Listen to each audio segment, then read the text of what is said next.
नमस्कार। मैं इस समय हूं B R modern public school Pauri में। साथियों, कुछ खबरें मन को दुखी करती हैं, व्यथित करती हैं और कहीं ना कहीं हमारे हौसले को कम भी करती हैं। वहीं जब कुछ खबरें ऐसी भी होती हैं जो हमारे मन में ऊर्जा का संचार भी करती हैं और हमारे हौसले को बुलंद भी करती हैं। आजकल आपने या कुछ दिनों से एक खबर बड़ी चर्चा में है। नैनीताल के लाखा मंडल ब्लॉक में एक भद्रकोट में एक राजकीय उच्चतर माध्यमिक विद्यालय है, जहां 7 अध्यापक तो हैं, लेकिन उनको केवल टास्क मिला था एक बच्चे का जो हाई स्कूल में था। वो बच्चा फेल तो हुआ, फेल होना कोई बहुत बड़ी बात नहीं है, लेकिन वो बच्चा महा फेल हुआ। वो इस तरह कि उस बच्चे को हिंदी में 10 अंक मिले और जो अन्य सब्जेक्ट हैं, जो विषय हैं, उसमें वो 10 से भी नीचे अंक लेके आया। गलती किसकी है, कहां पर गलती हुई, मैं उस विषय में नहीं जाता हूं, क्योंकि इसे देखने वाले बहुत लोग हैं, इस बात को समझने वाले भी बहुत लोग हैं कि वाकई गलती कहां हुई है। लेकिन हां, मैंने आपसे बताया कि मैं इस समय B R modern public school Pauri में हूं। वहां से ऊर्जा भर देने वाली खबर आई है। इस समय इंटर हाई स्कूल के रिजल्ट चल रहे हैं। अभी अभी सीबीएसई बोर्ड का रिजल्ट आया और इस विद्यालय में का जो रिजल्ट आया वो 100% है। हाई स्कूल में ही नहीं, इंटर में भी।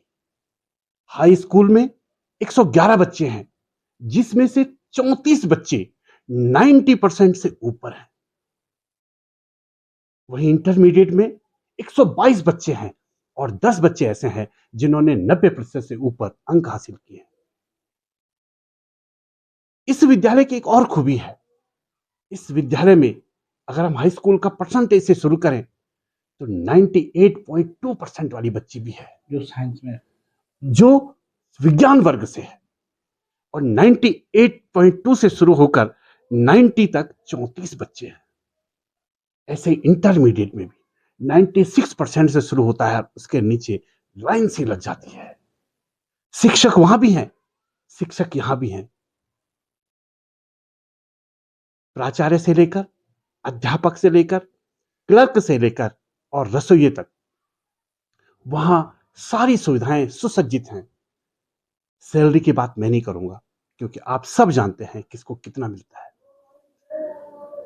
मैं आप सबसे मिलवाता हूं जो बी आर मॉडर्न विद्यालय के प्रबंधक हैं, आदरणीय दामोदर ममगाई जी। वो मेरे साथ हैं, उनसे पूछते हैं उनकी सफलता का राज, क्योंकि वो सफल विद्यालय तो सफल होता ही होता है। जो बच्चों की सफलता है वो पूरे समाज को प्रभावित करती है, पूरे देश के आने वाले भविष्य को भी प्रभावित करता है कि आपने किस तरह के बच्चे दिए हैं। क्योंकि स्कूल हम भविष्य संभालने के लिए भेजते हैं, भविष्य बिगाड़ने के लिए नहीं। लेकिन हाँ, थोड़ा सा दिक्कत, मैंने आपसे कहा, कहीं कहीं भविष्य संवर नहीं रहा है, लेकिन हाँ, जहां संवर रहा है उस जगह पर मैं हूं।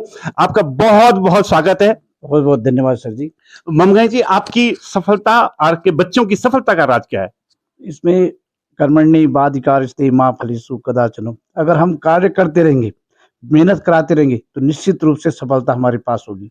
अगर हम शिथिलता बरतेंगे, अगर हम ऐसे समझेंगे कि हमारा क्या जा रहा है, तो तब तो नहीं हो पाएगा।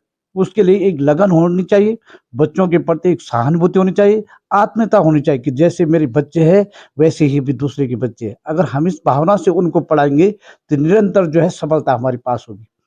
ममगाई सर, रिजल्ट अच्छा होना और रिजल्ट खराब होना, इन दोनों में क्या अंतर है और इन दोनों में गलती किसकी होती है? अगर हम सिस्टम से बात करें तो सिस्टम फेलियर हुआ वो जो एक बच्चे की आप बात कर रहे हैं, वो बच्चा नहीं हुआ फेल, वो जो सिस्टम वहां पर था वो फेलियर हुआ। अगर हम देखेंगे उत्तरांचल की बात करें तो कई कई जगह मैंने देखा है कि एक नेपाली है, उस पर 1.5 लाख रुपए खर्चा हो रहा है। कहाँ नेपाल देश और कहाँ हमारा वो उत्तरांचल। अगर 1.5 लाख रुपए जो है कहीं अन्य जगह विकास पे लगता है, या शिक्षा कैसे होती जो उनको पढ़ाते, तो हमारा उत्तराखंड भी एक बहुत ऊंचे मुकाम पर पहुंच जाता है शिक्षा के क्षेत्र में। यहाँ पर उस बच्चे से पर हम नहीं जा रहे हैं कि वो बच्चे में कितनी गलती है या वहां पर क्या हुआ। उसके लिए एक बहुत बड़ा महकमा है जिसे शायद देखना चाहिए। हमारे पास जो सूचना मिली है, जांच भी बैठी, गलती किसकी है किसकी नहीं है, किसको किसने जवाब दिया, किसने जवाब लिया, उस जवाब का हुआ क्या, उस विषय में मैं नहीं जा रहा, लेकिन हाँ इतना जरूर है, ये प्रश्न चिन्ह है हम पर भी, उस शिक्षा पर भी, जिस समाज में हम जी रहे हैं उस समाज पर भी, कि हम जा किधर रहे हैं, क्या हम अपना जो दायित्व है उसको सही ढंग से निभा रहे हैं या नहीं निभा रहे हैं। ममगाई साहब, आपके यहाँ बच्चे बहुत ज्यादा उत्साहित हैं कि उन्होंने इतना अच्छा रिजल्ट दिया है। आप अपने शिक्षकों को क्या ऐसा मंत्र देते हैं कि वो शिक्षक अपना जो पूरा समर्पण है उन बच्चों को देता है? क्या मूल मंत्र है आपको उन शिक्षकों के लिए? जो हमारा स्कूल है, वो सबसे पहले जो हमारा टीचर है, जो हमारी एक परिवार की तरह है, और वो टीचर एक मित्रतावश, एक टीम के वश जो है काम करते हैं, और प्रत्येक टीचर ये सोचता है कि मेरा सब्जेक्ट में ऊंचा से ऊंचा रिजल्ट बन जाए, हमारा रिजल्ट बहुत ऊंचा रखे। इसलिए जो टीचर है बड़ी मेहनत करते हैं, मैं उनको बहुत बहुत बधाई देता हूँ। और जो उन्होंने कार्य किया है, संभवतः जो सिलेक्शन होके गवर्नमेंट कॉलेजों में जाते हैं, उनसे भी बेहतरीन कार्य किया है। इसलिए मैं टीचर के लिए बहुत बहुत धन्यवाद और बधाई के पात्र है मेरे टीचर। ममगाई साहब, आप भी बधाई के पात्र हैं, क्योंकि एक समय में जब सरकारी विद्यालयों में शिक्षकों को सारी सुविधाएं मिलती हैं, और आपके विद्यालय में आप किस तरह उन लोगों को सुविधाएं देते हैं ये आप ही जानते होंगे, लेकिन फिर भी इस हाल में भी वो शिक्षक इतना बढ़िया रिजल्ट समाज को देते हैं, स्वाभाविक तौर पर समाज को बनाने में इतना महत्वपूर्ण योगदान देते हैं। जो समाज इस समय एक प्रश्न उठा, उस प्रश्न का जवाब आपने इस रूप में दिया, आप समाज के लिए क्या कहना चाहेंगे? और एक चीज और भी है, ऐसा नहीं है कि सफलता में ही सब कुछ है, जो सफल नहीं हुए हैं वो भी ऐसा नहीं है कि वो कभी आगे जाके सफल नहीं होंगे, लेकिन फिर भी उनके लिए क्या आपका मंत्र है? मैं बच्चों के लिए बोलूंगा कि कभी निराश नहीं होना चाहिए। मैंने भी जो है बहुत सारी कठिनाइयां मेरे जीवन में आई, बहुत सारी कठिनाइयां, लेकिन मैंने उसमें हार नहीं मानी। जिंदगी में बच्चों, मैं उनसे ही कहूँगा कि कभी भी हार नहीं माननी चाहिए। और वो अमिताभ बच्चन की जी की एक जो कविता भी है कि बढ़ते रहो और बाधाओं से डरकर नौका पार नहीं होती, कोशिश करने वालों की कभी हार नहीं होती। तो इसी मैं बोलता हूँ, अगर कोशिश करते रहेंगे तो निरंतर हमारी जो प्रगति है, वो आगे बढ़ती रहेगी। इसलिए निरंतर प्रयास करते रहिए।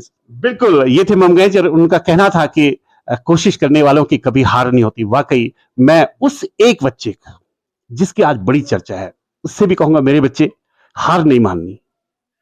समाज और वो लोग जिन्होंने आपको आगे बढ़ाना था, भले ही उन्होंने आपका साथ नहीं दिया, लेकिन आप अपना हौसला बुलंद रखना, देखना एक दिन वक्त तुम्हारा होगा। बहुत बहुत धन्यवाद।